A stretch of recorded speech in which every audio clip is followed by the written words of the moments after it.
Hey everyone, Mrhappy here, and welcome to Mondays with Mrhappy, aka Mrhappy Mondays, a weekly Q&A show where you ask me questions and I answer them. Right off the bat, this is not going to be a live on Twitch show, which means we will just have the questions that are coming from the forums. And with the lack of content outside of just kind of the weekly stuff for the last few weeks, I feel like I owe it to you all to kind of give a little bit more of an explanation before we actually get into this week's Q&A. Now, it's no secret at this point that I lost my father earlier this year. And it's been a rough year, but I've done what I can. I've come back to work and I've done a lot more. Something that I've repeated for years, but if you haven't really looked closely, you probably haven't seen, but I always say, October's not a good month for me. It's something that I've said, and you almost every year, if you look back at my content, there's lapses specifically in October. And, real quick, I just want to air this so we can move into thanking the patrons, of course, because when it is content dry, I always feel bad to have patrons that support the YouTube through demonetization or, when it suffered through its times, the original reason we started that, and then I don't produce much content over several weeks. So when I was younger, 10 years old, I lost someone also in October. So I regularly affiliate the month with a not great experience. My father was always working super hard when I was young. I didn't get to see him a lot. But I had a friend, my best friend growing up, and his father basically treated me like a son. And I lost him when I was 10 years old. It was Halloween, and, he died on my lawn. So I kind of fall into this sort of self-contained, I need to be in my comfort zone kind of thing every October.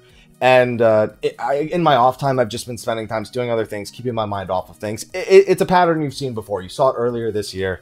And like I said, you see it almost every October. So I apologize for the lack of content. I have recorded some things, but I haven't even been able to bring myself energy-wise to render them and to post them. Except I'm working on. I have a few remaining sponsored Opera Omni videos that I'm working on, and but I've been making sure to take care of myself. This is one of those months where I have to realize I can't be a machine all the time, and I have to take care of myself.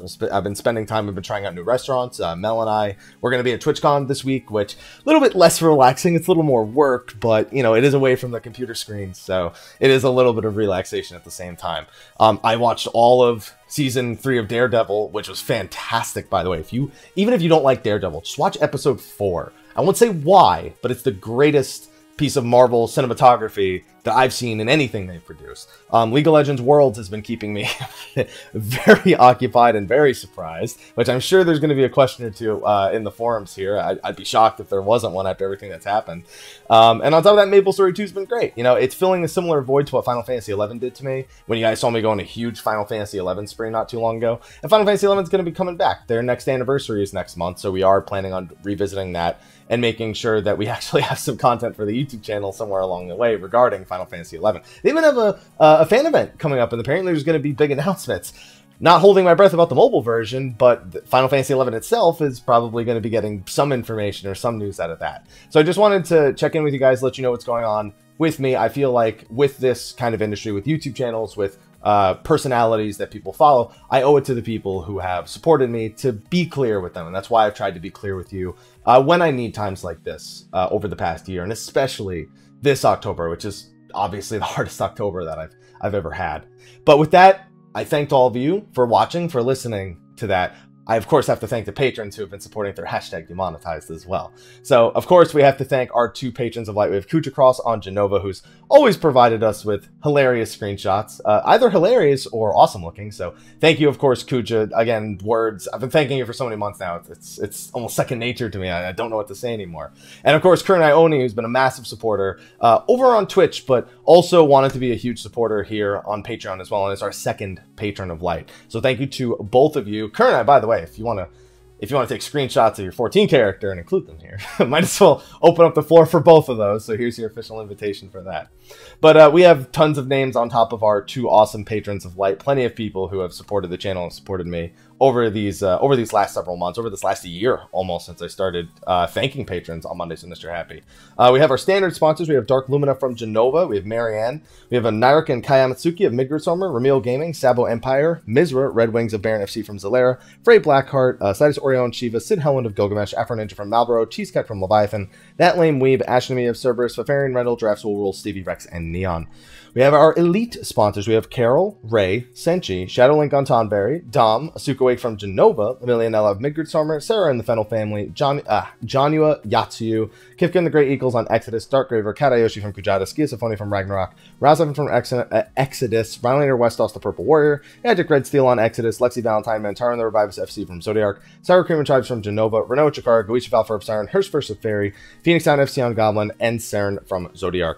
Finally, we have our premium sponsors. We have Alchemy, Jonathan, Shinka, Casual Heroes FC on Midgardstormer, Tatachitaka on Hyperion, Kana Izuki of Jenova, Yu Starla on Coeurl, Sathal, Sarah Frost from Behemoth, Diablo, Holy Tabasco, Red Thorn Asura, Askenhawk from Shiva, Crash015, Mustang, Serenity FC on Ultros, Kat Kazuma, Serial Akira on Cactar, Ignis Figrin from Excalibur, Valestra of Fanfrict, Noct Quarters from Excalibur, Krovos Moonscar, Private Mikey, Spike, Nani Kirasami, Rudy Rudiger, Tin Colossus, Killer Hackman, Rawl Jr., and Kiltastic Jones. Thank you to all of you, and again, thank you to everyone who has been toughing it out with me for this very, very rough month. But anyway, we've got questions to answer. It's actually pretty late in the evening right now. I had to kind of grit my teeth to get through Mondays with Mr. Happy, so I delayed it as much as I could today. Like I said, didn't do it on stream, but we've got some questions. We're going to answer them, so let's get to it. All right, so we have question number 1, and it's Nye-rick Vizsla from Midgardstormer. You better know me as Stall on Twitch. How you doing? You doing all right? Because I'm definitely doing all right. Yeah, we were talking a little bit earlier today, and I know that you came by hoping I was going to do Mondays with Mr. Happy live. I apologize to you on stream. I apologize to you again. First time asker, long time watcher, and Patreon supporter. Oh, I know. I recognize the name immediately. So I really appreciate that, and I really appreciate your patience with me, Stall, or Nye-rick, whichever you prefer to go by. So in tradition of a first-time question, here's a bonus of you taking your favorite weapon of a character from 14 and using them to assist you in Kingdom Hearts 3. Like I said, I can't even be hyped for Kingdom Hearts 3. I just need to absorb it when it comes to me, when I have it, when it's in front of me, and then I'll enjoy the hell out of it. That's how I need to handle Kingdom Hearts 3, but thank you, all the same. My first question to you is going to be simple, but hopefully unique from other questions. Who's your favorite member of Organization 13 and why? You know, it's always fun when I get Kingdom Hearts questions, because my YouTube channel was originally called Xehanort1227. Type in www.youtube.com/Xehanort1227. Guess who you'll find? This guy. Huge Kingdom Hearts fan. Was the first game I ever imported. I even got a modded PS2 to play it back in the day when Final Mix was only available, you know, in Japan. Favorite member? You know, actually, Larxene was always a big favorite of mine. I just, the fighting style, more so than her personality. Her personality is a little bit more interesting than some of the other characters. She's definitely a high favorite there. I'm not a big fan of kind of some of the more brooding Organization 13 characters, you know, like Sai or Issa, whoever you want to call him by at this point. But yeah, I think actually Larxene. I really enjoy her fighting style. She is good on screen. She's a little less boring. She's a little more antagonistic than some of the other Organization 13 members. So I'll go with Larxene. Here's a bonus question: Ascians versus Organization 13. The Ascians are meaningless to me until like La Habrea has done good things, but the Ascians collectively mean nothing to me. Only individual Ascians. Igayorm I don't care about, but La Habrea, you know, he's had his moments, and on top of that, you know, we have Elidibus, and even I don't even bother remembering the guy's name, began with an N, for the Chrysalis, because he just showed up and he was gone in like no time at all. They just needed some like one-timer Ascian to prove to us a point in that patch. So definitely Organization 13. Thank you for taking the time to answer my questions. Most importantly, for the entertaining content you create that myself and countless others enjoy. Well, thank you for the kind words at the end. It's almost like you knew I was going to have a heartfelt opening to this video. He didn't, but it almost feels like he did. So thank you for your question, and let's go to the next one. All right, question number 2. Ayo, happity, peps. You doing all right? I hope you doing all right. I hope you doing all right too.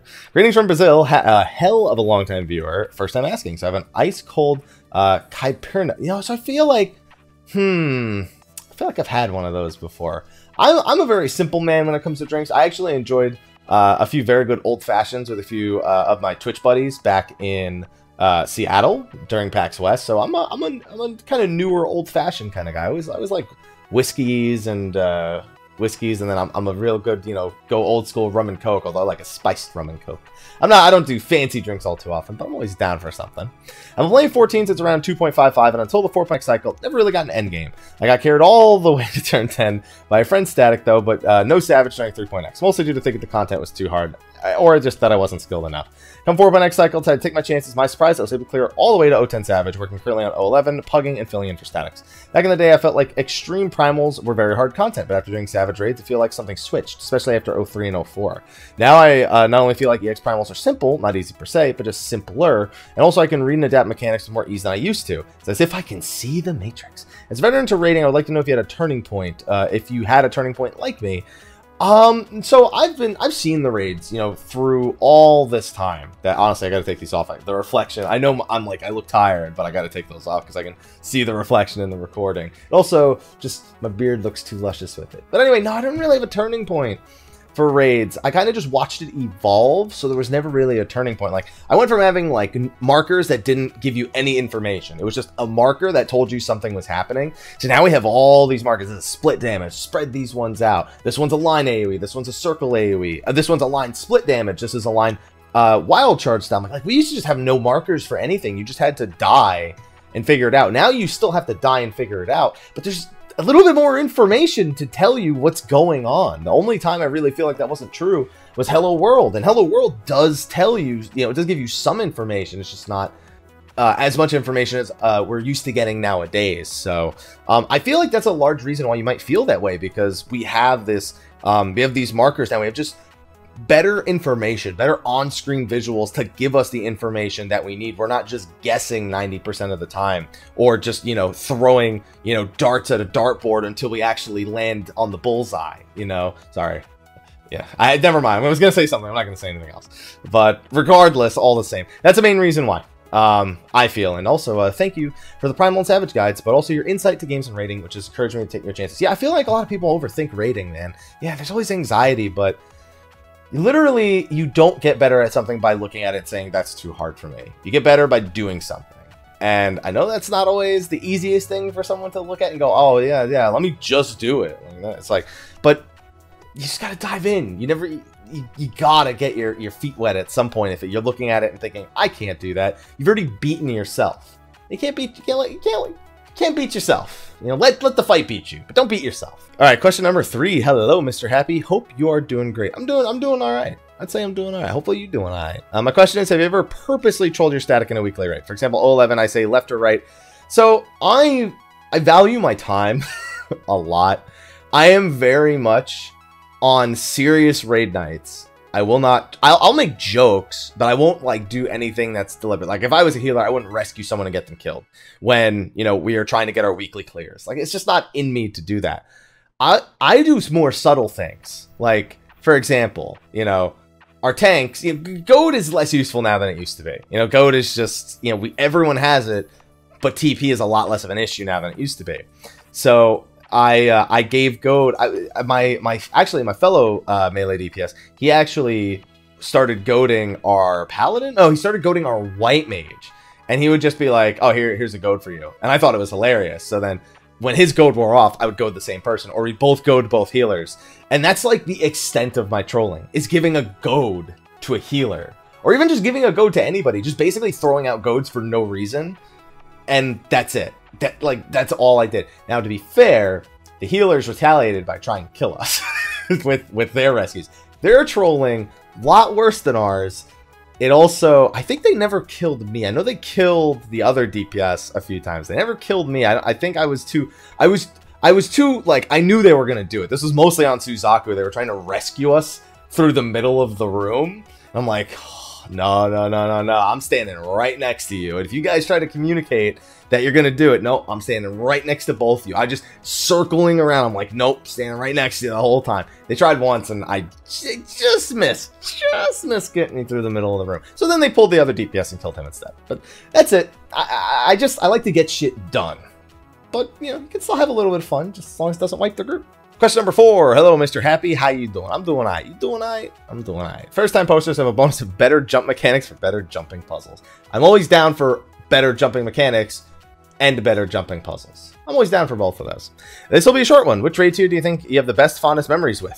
Thank you for your time and keep up the videos. Keep up the good work. I actually did a video regarding the evolution of the raid scene, and I think I dived into it a little bit back then, but I tried to stay largely unbiased and just kind of took community response. I'm very, very fond of Second Coil.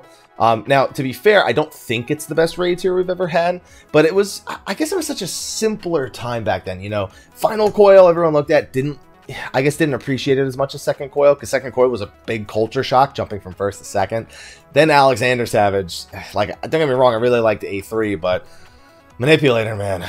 Honestly, the first two fights and Manipulator were all not great. Midas was fantastic, but I didn't get to experience Midas because I had dropped out from world-class rating at that time because there were other things in my life that were more important, and it had been very close proximity. I think what had happened, well, I was moving in with my girlfriend, which was a big thing, but we were also making the decision to leave Los Angeles. You know, we're back now, but we were making that decision, and I decided it was more important, you know, to focus my energy and my efforts on to that than to, you know, go dead quiet for like a week, 2 weeks while I did progression rating. It just wasn't worth it, and it was hindering my career, it was hindering my experience with my girlfriend, and it was the best move I ever made. So I didn't really get to experience what I would probably perceive as the best raid tier if I'd experienced it when it was brand new. I did eventually beat Midas, but I think it was like a week or two before Creator came out, and I did do it on Machinist. I had no interest in playing Machinist, it was such a last second thing. But I beat it as Machinist, so whatever. I guess that's whoop-de-doo. It wasn't very good for me, but whatever. So yeah, I'm going to go with Second Coil. I think that's probably my fondest. Although this one's going to stand... I feel like this current raid tier is going to stand the test of time for me. Really, really liked what they did with this raid tier, both with O10, O11, and actually also even O12. Although I think O10 and O11 kind of I hold in higher regard generally for just the kind of ways that they actually test the party. All right, question number 5. Hey, Haps. Yes! There was a typo last week, pun intended, with the players into factions. Player base is fractured. Okay, so it was intended. I was going to say, because calling them fractions is not the same as saying they're fractured. A fraction could be like 2 over 1, which is 2, by the way. Or 1 over 2, which is half, by the way. Whereas fractured is like the fractured butthole. There you go. Don't even like South Park, so I don't know why I went with that reference. Alright, so we've got 3 questions to choose from here. Eureka, the show must go on, in 4.4 spoilers?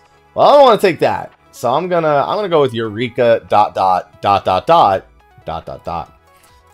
Alright, let's see. After the first relic weapon getting a buff in mid to late 3.x, I kind of wonder and want to ask, how do you think Eureka will get nerfed in the end? Maybe back into the depths of the ocean. I think death penalty and level down might go. I do think those will eventually go away.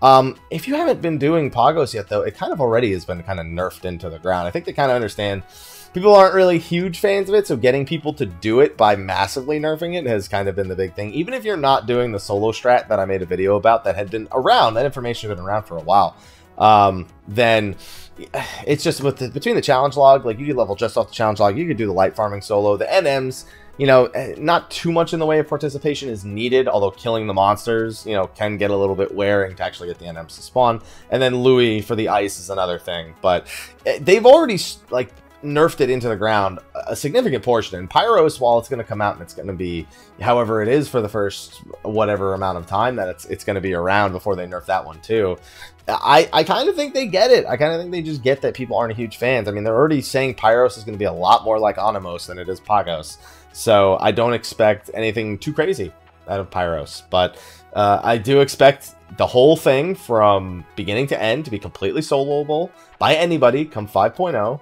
And I'd be hard-pressed to believe otherwise, because they kind of did that with the other relics too. So they're already it's already kind of in effect now, minus a couple things. So I look forward to it. Please look forward to it. Hi. All right, question number 6. What's up, Haps? How you doing? Because I'm doing all right. Good. You doing all right? I'm doing all right.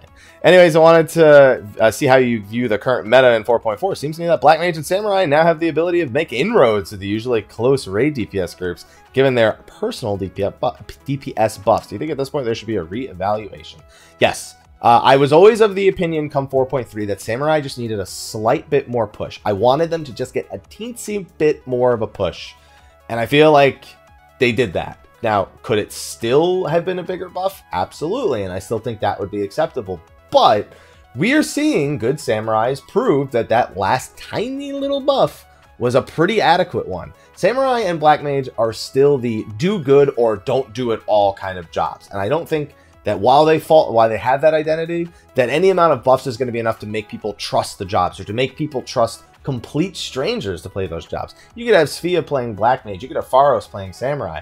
That's great. They're performing well. but you look at how many others may not be performing well, and people are still going to have that stigma about those jobs. Black Mage I'm especially happy with. It's competing for a caster spot, which means it has a little bit more leeway compared to the number of melees with the number of utilities that are available to them. With Summoner getting knocked down a slight peg, and Red Mage, even though being buffed, still kind of being in a similar position, Black Mage really hit home. You know, they're right at the spot they need to be, maybe even a little more than they should be, but I'm glad they're more than they should be, because after the hell they've been through, same with Samurai, they deserve to be a little bit further up on the schedule. There's tons of speed kills now that feature Samurais and Black Mages at the same time, completely bypassing the idea that everyone's DPS needs to help each other and focusing on, I'm going to kill this boss really, really fast. So that kind of answers the other question of how do I view their state in the game right now. Much happier. I was happy with Samurai at the beginning of the expansion compared to everyone's DPS, and they just kept buffing everybody except Samurai. Samurai's got a few buffs. I'm back. They're back to being in a spot where I feel like it's acceptable. Same with Black Mage. So if you know a good Black Mage, you know a good Samurai, don't meme them, because they'll probably kick your ass. Just saying. That's what I think. Question number 7. Hey Haps, how you doing? You doing all right? I'm doing all right. Same here from Fairy. I got a question for you. Source here from Fairy. Not saying. Why did I read it like that? 2.0 we were used to 2 tanks, 2 healers, with each one covering each other's weaknesses and shortcomings. 3.0 really shook things up and caused upheaval because we added 1 more tank and healer, and I think it split the community a bit. Another set of tanks and healers could potentially split the community again. I think I already know what I'm going to say. Let me finish reading this. Play as well as Scholar and Warrior respectively. How do you think adding a 4th tank and healer will go over? That's confident. Those are confident words, not how would it go over. How will it go over? I mean, it's unavoidable that at some point we do have another tank and healer. It could be 5.0, 6.0. It doesn't matter when, but it's unavoidable at some point. TLDR, do you think adding a new tank and healer could cause more problems than it solves? Here's the thing about adding new jobs. Adding new jobs, while yes, balance purpose wise, you do need to consider how it stacks up to what else is available. How does it fit? How do you encourage people to play it? Do you have to make it way too strong in order to get people to play it? Do you then have to worry about maybe over buffing it, over nerfing it? Honestly, the biggest thing with new classes, jobs, whatever it is in any MMO is the identity needs to be something people are looking for, something that is magnetic to a specific type of player. Now, this is not only there for existing players to be like, okay, I have something fresh and new, but also a new player could look at this and go, there's no great sword wielding DPS. Now, you could guess Samurai is a sword wielding DPS. A lot of people don't look at it in the right light. They're like, no. Like, Dark Knight looks like more of a DPS, but it's tank. Like, people are very, very particular into what kind of class or job or archetype they want to fit themselves into when they make their character. And if it's not available, it doesn't matter if oh, Warrior's great, you should just play that. Oh, Scholar's great, you should just play that. If it doesn't match the person's archetype, they don't feel as motivated to play. They don't feel as motivated to participate in content or get better. That's just the mentality of it all. So I don't feel like I need to focus so much on the problems that they create. I'd like to focus more on what archetypes could they still get to. Of course, I've always been heal with damage is one of the things they've never done. Something similar to what would be like an old smite healer for or discipline priest in World of Warcraft. I've always been of the idea that we don't have there's nothing that shape shifts. There's the gun users are kind of non-traditional, so there's not like, I guess, a more like straight up gun kind of user. Like both the bow and the gun user are very non-traditional, with the bow user being a bard that sings songs and the gun user being more about the various mechanisms that they have and this heat gauge that they have in the gun. So there's a lot of room for them to explore things with tanks and healers. I'd really like to see what they can achieve in those things, regardless of the balance issues that it causes. Because let's be honest, it will, no matter what they do. All right, question number 8. Hey, how you doing, finger guns? I'm doing all right. You doing all right? I'm doing all right. It's gonna be another 5.0 question, particularly on the state of substats, man. I could make a whole video about how I feel about substats, man. In the transition between Heavensward and Stormblood, the parry substat was changed to tenacity and accuracy was changed to direct hit. What are your feelings and that of your tanks towards each of these 2 substats? And should there be any changes done to them? I think tenacity and direct hit really remind everyone that people just want to do more damage. And tenacity was supposed to be like a tank stat that kind of dug into both things. I take less, I do more. I'll tell you how I feel. I won't speak for other people. I won't speak for other tanks. I'll only tell you how I feel. Direct hit is cool because it's more big numbers, but it's also just crit with like changed multipliers. Like it has this rate of occurring, so you'll see it more often, but it also isn't as impactful. Versus crit, which doesn't happen as often, but it's more impactful. And it's like you basically just make crit twice. It's not very creative. As for tenacity, the idea is good. You know, I take less damage, I deal more. You know, you'd think that'd be the de facto stat, but they're afraid of making it so strong that it has to be the de facto stat. And thus, in the process, made it not nearly as good as it could have been. So it's also still just literally, it's not anything unique. That's always the thing. They don't want to confuse players with substats. And, you know, there's information about what all the stats do in the game. If you hover over a stat in the menu, it tells you what it does. But they're not very interesting. I don't play 14 for its interesting, unique stats. If I want that, I honestly just go play something more like Diablo. And that's coming out on the Switch soon. So anytime I want an item with a super crazy, unique effect, I'll just go play like an action RPG or something. So those two stats, my feelings are not very creative. Nice motorcycle, by the way. Not very creative. Got rid of accuracy, which was a nice touch, but overall didn't really make much of a splash. That's how I feel about those. With the prevalence of crit buffs through the use of Chain Stratagem, Bard Song, Battle Litany of the Spear, it's no wonder critical hit is the strongest substat for each and every job in this game, especially because substats increase critical hit. The substat increases critical hit damage. Yeah, they combine them instead of making them two different stats, so they need to be balanced, which is a whole nother thing. Is it okay? What change would you like to see? So the interesting thing about crit is because it specifically gets stronger the later you go in an expansion, because everyone's rates start to settle. You're at the maximum. Basically, as you level up, how do I say this? The formulas change as you level. Every time you gain a level, the way your critical hit rate is calculated versus your critical hit chance and your critical hit damage is adjusted, because it needs to make room for higher item level stuff to become more relevant to you. So basically, when we hit level 50, the amount of crit we had back then could have provided the same amount of critical hit chance that our level 60 gear does at 60 and our level 70 gear does at 70. You know, that's just a way that they keep the higher values relevant, instead of making it so, well, at level 50 I have 20% crit, then at level 60 I have 40% crit, and so on and so forth. So what's interesting is once the formulas are set and we get them at the beginning of the expansion, then oh, sorry, I hit my phone. The rest of the expansion, we're just getting more of those stats with the same formula. So eventually critical hit rate rears its ugly head and it's just the best stat. And this is because our substats are so simple in Final Fantasy XIV. The only way this gets really mitigated is if critical hit rate and critical hit damage are separated, or if they add other stats that you will find more desirable. Something that changes fundamentally the way you look to deal your damage. Now, I don't know what that is, but that's the only way that you kind of push that substat aside. And lastly, I'd like to ask you about skill and spell speed. It feels like these are largely unwanted substats for the majority of players due to issues that can happen where you clip your GCD if you need to double weave.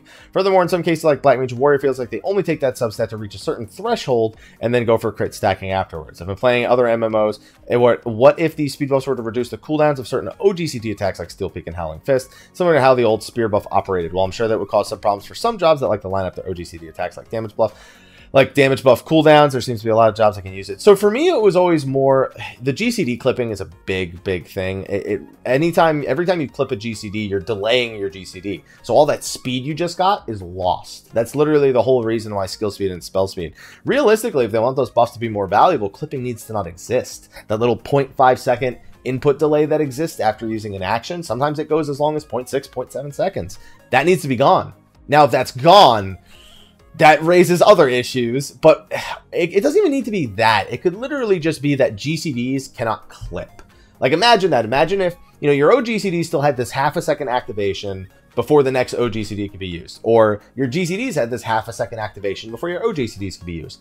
But a GCD will never be delayed by the half a second the OGCD provides. All of a sudden, the speed buffs start to potentially become a bit more relevant, because now you never need to worry about double weaving. You never need to worry about actually clipping that GCD. Now, delaying your GCD is still a problem, but basically if you remove that half a second window at the end of a skill for everyone other than, I guess, probably Ninja, then all of a sudden you just open up, that's a half a second worth of skill speed that can now be valuable to your group. Or let's just say that you were actually clipping by 0.21.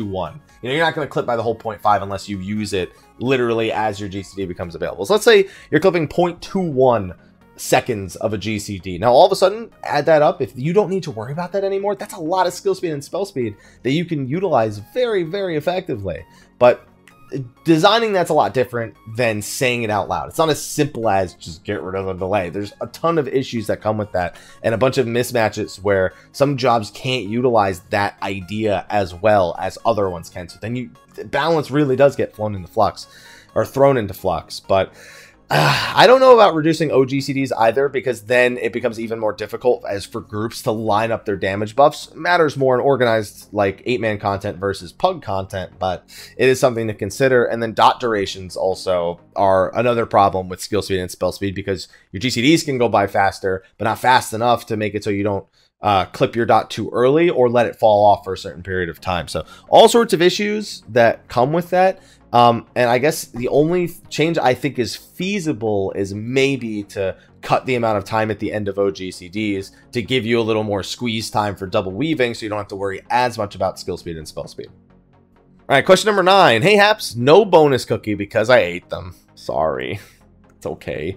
I have 2 questions. One, do you think there's a possibility for Sadu Detharl to be Magni or Near's Moon? No, I think that Magni and Sadu are always going to have this rivalry that we look at as potential, like, you know, basically like 2 kids who are making fun of each other, but they actually really like each other. They're just too shy to say anything. It's like Helga. It's like Helga and Arnold from Hey Arnold, if you've ever seen that cartoon. I feel like they'll always be Helga and Arnold to me. They'll just never, ever get along, but they'll actually, like, there's like this deep-seated love that we sort of anticipate being there. Kind of like you're implying with your question.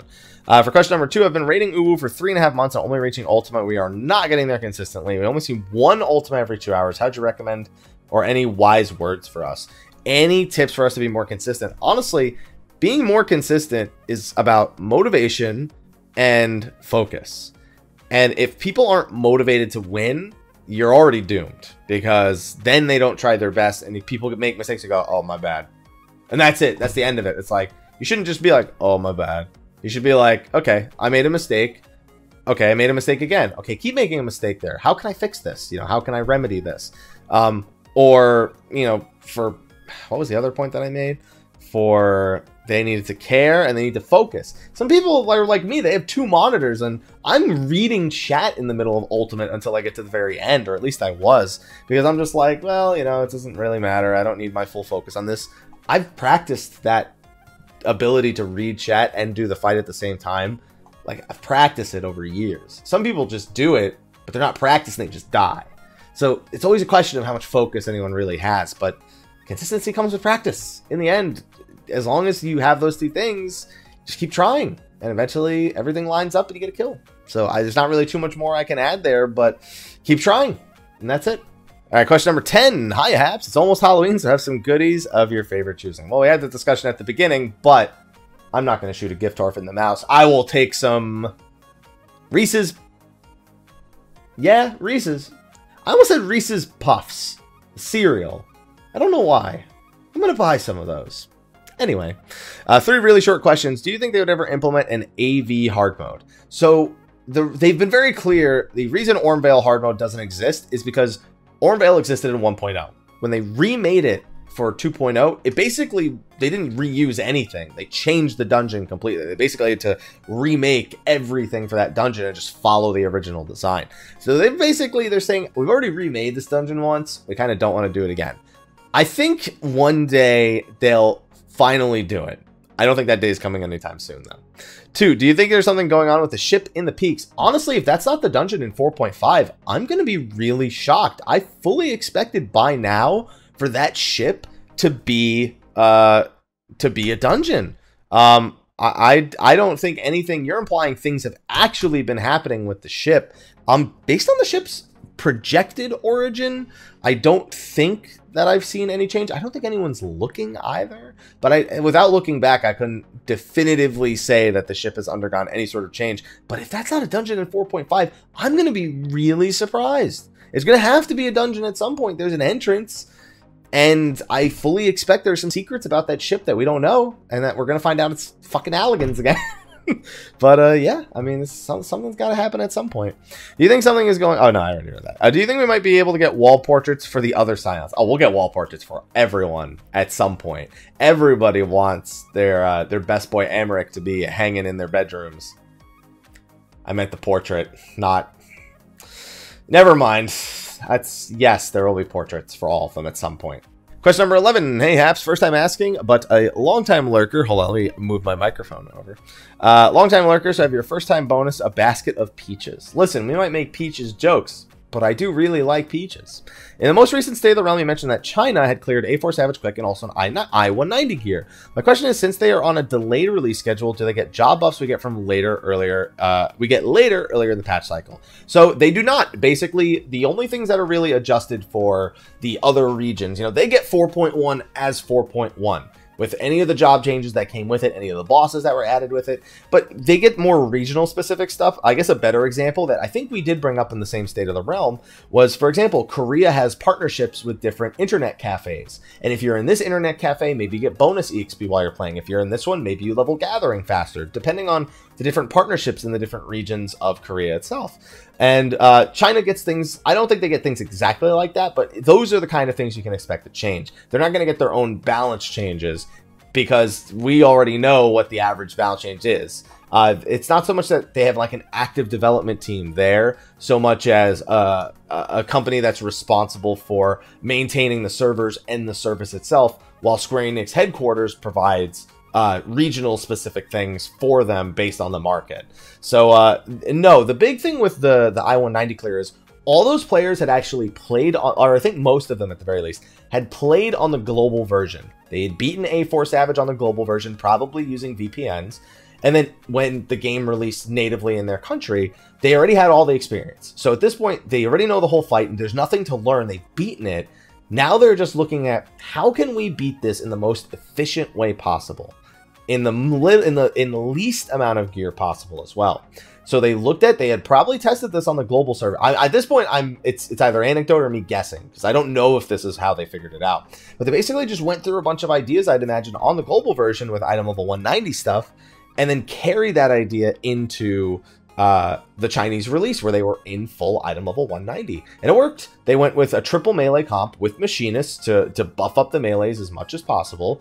And then they just performed. And they did their damn jobs. They played their jobs to the best of their abilities. So that's why they were able to optimize so much. They had so much of an understanding of what the right things to do or how to play to the weaknesses of that encounter. It's a boss that never moves. That is such a melee heaven. You have no idea. Even with the ads that spawn and need to be dealt with, that is a melee godsend if you can make room for the triple melees to not kill each other with certain mechanics. So that is really the big thing that they had going for them. And big props to that group. Even still to this day, it is an accomplishment. Even with all the information and preparation they had ahead of time, it's really good. All right, question number 12. Hey there, Haps. Hope everything is going great and you are having a wonderful week. Well, C9 and Fnatic are playing the quarters at League of Legends Worlds, so I'm doing all right. Been a long day, or a long time since I asked anything, so it's a bonus to have a nice, juicy burg from anywhere in the world, made by anyone. I'd still take the Gordon Ramsay burger, man. I want that. I want to go to Gordon Ramsay burger. I've never been there. I went to Gordon Ramsay steak last time in Vegas. 2 hopefully quick questions, which you can choose one or the other if you don't have the time. 1, I've been tracking through Alphascape Savage as a pug and made it to V3 Savage. However, I have some concerns. Considering it took me almost a month to clear V2 because V2. Reasonable, hell of a pug fight. There's a lack of groups wanting the prog on V3S. I've missed my window of opportunity have I missed my opportunity of hoping to pug this tier? I'm concerned I am SOL due to not having the flexibility. You're not SOL. It definitely becomes tougher as time goes on. One of the biggest things is to just make as much progress as you can at any given time. It's rough. It's definitely rough the longer that it takes, but there's always at least some group out there, even the groups that wipe in 3 polls. If you can get any sort of experience, if you can get in there, if you can get sample sizes, if you can get footage, if you can get anything that gets you into one of those clear where you go, hey, listen, I haven't cleared yet. I have footage of me doing everything up to Enrage. I have parses. Please. I want to do this. There's always hope. It's a bit of a pain, but there's always hope. And question number 2, I heard you mention you were possibly thinking of playing The World Ends With You, but heard the game was a bad port. Personally, I cannot see where the issue is. I've been having a blast playing my favorite game of all time.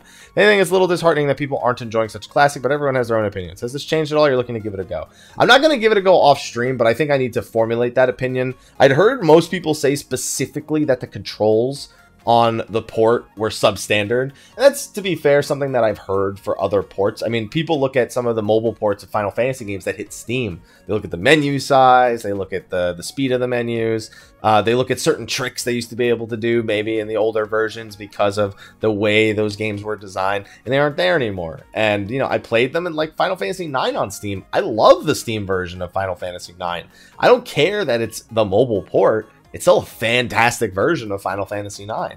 So with The World Ends With You, it's going to be rough to find the right time to play it between MapleStory 2, Final Fantasy 11 coming back next month. Sinner is actually a game I need to really get into because I've been waiting for that game for quite some time, and I want to beat it. Just and what I'll sit down in a day and probably mow through that one, and then I'll be good. And what else? November has Spyro. That's the one. Plus FanFest, there's going to be a lot of 14 hype. Pyros. So it's a matter of when I have the time for it between all of that. And I don't know when that will happen. So I do want to give it a go, though. Because like you said, classic. And it took me until last year to play Chrono Trigger. So I should probably get to The World Ends With You, you know, without waiting 20 years, 20 plus years to actually play the game. And the final question over on the forums. Hey, Haps, how you doing? I'm doing all right. You doing all right? I'm doing all right. This is the last question, and I'm amazed. No League of Legends comments. Then again, we've been talking about it so much on my Twitch stream, they probably didn't even want to ask about it here on the YouTube channel. There's a lot of people complaining about Ultimate. Where? Just rating in general when it comes to titles. What do you think of the devs adding achievements that need you to beat it with 3 different roles or with every job in the current patch? People complain more. If all of a sudden you have an achievement for Ultimate. Now, let me just be clear. I actually like this idea. I think you get no better rating experience and you are the best player you can possibly be when you've done a fight from at least 3 different positions. And that could, most people look at tank, healer, DPS. I look at range DPS as its own position, whether you're a caster or like a bard or a machinist, because it is a different game to play when you play that as a ranged versus a melee. So I personally think that giving some sort of in-game encouragement to branch out and do that would be a huge thing for the hardcore raiders. For the average player, though, it's just another thing they will not get from this game, and I see that as just a forum topic I don't want to deal with. I think they should do it, but it's a forum topic I don't want to deal with. But I support the idea. Is Red Mage in a good spot for DPS? It's pretty much in the same spot that it's been this whole time. It's a little better than it was last patch because of the recent buffs, and it's always been it's been a monstrously good prog mage all the time. And then after that, yeah, the other mages can outpace them a bit, but especially Black Mage. But it's not that they are worse, per se. If they're good during prog, they're always good. They're never bad at any point. They're just not necessarily the absolute best.